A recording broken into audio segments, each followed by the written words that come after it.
Hi, I'm Doug, and these are Wycliffe's words.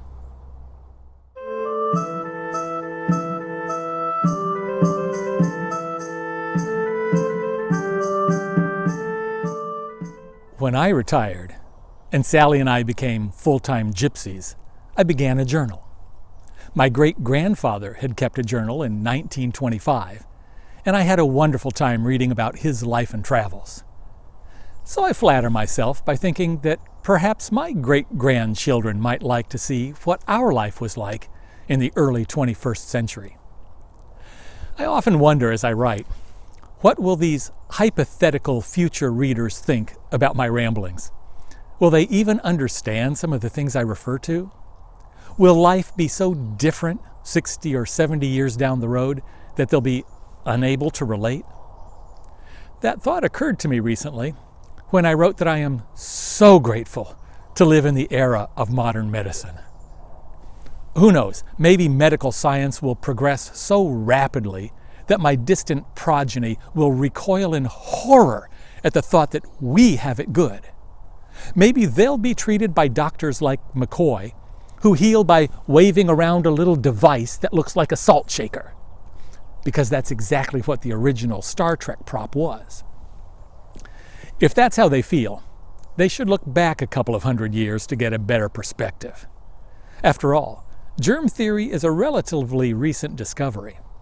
Before that, doctors believed that bad air caused a disease and that patients could counteract it by sniffing flowers. Or perhaps the body's vital fluids were out of balance, and this could be corrected by a vigorous bloodletting. Just imagine. You're sick. Perhaps you have a fever, a sore throat, or an abscess. So you summon a doctor. He examines you and decides that you have an overabundance of blood. He reaches into his bag and pulls out a lancet and slits a vein.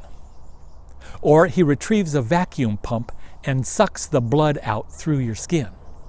Or he uncorks a bottle of leeches and places a dozen or two on your arms, your chest, and your back. Yet that latter practice was so common that it came to identify the medical profession itself.